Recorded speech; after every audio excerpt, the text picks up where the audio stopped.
Salam əzizlər, həmmanlarına keçdikənlər xeyirlik bolsun. Mən bir məsələni sizlər bilan birlə ortaqlaşay deb çıxıb qaldım. Mənə bir neçə yılның yaqı izchil holda mushu farzandim aciz tug'ilib qolgandi, dadasi qarmagandi, balamishda tug'ilgandan keyin muşta bizga qarimidi, balag'imga qarimidi, manga qarimidi degan inkaslarni men bek jiq uchratdim. 2-3 yılның yaqıcı.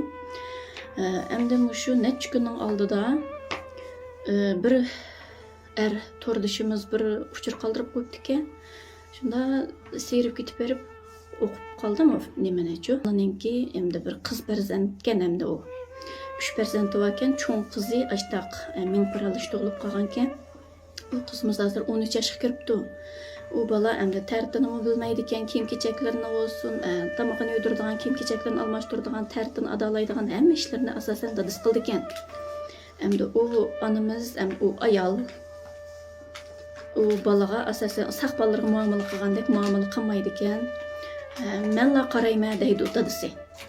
Shuning bilan turib o'ylanib qoldim, eliqi uchurni o'qib, o'zimcha kallamdan o'tmadi-ku bu. Bu qandaqsiga, bu analarımız muşunchilik gerçek bag'ri tosh bo'lib ketdikmi? O'zimizning bag'rini yerib tushgan, o'zimiz tuqqan bir balığım endi ona o'g'ichimi mushunda qarmamdigandi. Endi ajrashib ketibqo, endi u birini onunga, shikini bununga bo'lib turadigan ishlar normal ahvol endi. Ammo lekin bir uyda turib, endi bir qiz farzandkan uning ustiga 13 yoshga kirdi demak, o balı degan butunlay balog'atga yetib bo'ldi degan gap qiz balaga nisbatan. Shuning qarab, shunchalik kallamdan faqat o'tkazamadim. Endi mushunchalar bo'lib ketdikmi? Endi balani biz o'zimiz bir xalab tuqqan bo'lg'aydik. O'zimiz xalab dunyoga keltirgan bo'lg'aydik, o'zimiz xalab ko'z ochqizgan bo'lg'aydik.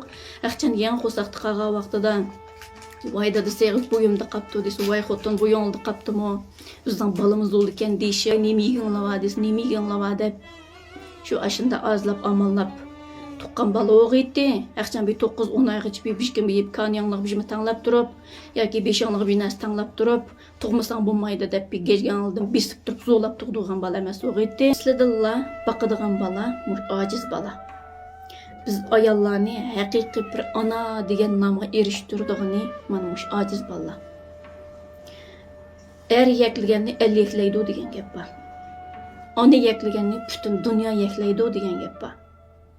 Oldinda atgachilik qilib qo'ygan bo'lsam kechirim so'rayman. Ammo lekin faqat kallamdan o'tkazolmadim. Kallani ishiltayli ayollarimiz. Kallani ishiltayli, kallani. Yaxshilikni talog'i chiqib izlab so'rab qilmasaqmi, uyimizda bog' bo'lganda ekan, shuni o'z loyig'ida bir voyaga yetkazib qilayli. Bu balaning tug'ilib qolgani gunoh emas, ojiz tug'ilib qolgani gunoh emas. Biz tuqqan bo'lganda ekan, ojiz olsun, saq olsun, o'zimizning mas'uliyatimizni ado qilmaylik. Shu ojiz bolasini, xotinini, shu bala tug'ilgandan keyin, ojiz tug'ilgandan keyin shunday ig'inmayotgan, enadagi xetini berib o'tayotgan ayollarımizga deb qo'yay. Uni yasab silib olmaymiz ayollarimiz hech qaysimizning uningga kuchi yetmaydi. Shunda bo'lgandan keyin mas'uliyatni unutib qolmaylik. Chiroyiga qarab ichinglar og'irmamdi ekan, qanday ujqunlar keladi ekan. Yostiqqa bosh qo'yib xotirjam uxlay olamdi ekan sizlar bolalaringlar ashunda muomala qilib turib. Anda qilishib ketmaylik. Hamma ishning so'rg'i bor. Men sizlarga bunda ortiq tushib kelib qilib chiqmasam yaxshi bo'ladi. Endi necha yilning yaqi, kam deganda 15-20 odam men shuga nima gap qilgan shu temada-chu. Bushda erim qolmaydi, erim yaqitimni berib etdi, yoki bo'lmasa balamga qarmaydi, bushda muomalasi yaxshi emas, silkiydi.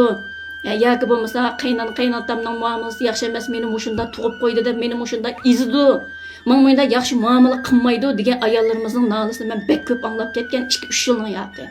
Ammo lekin xotin kishining unda ojiz bo'lib, qiz bolaga unda qolmagan holatni men ko'rib boqmabdi ekanman, anglab boqmabdi ekanman.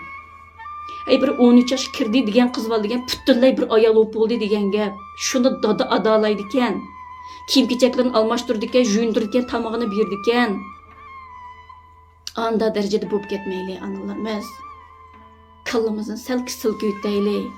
Bu o'tni jahon, bu so'rqiva jahon.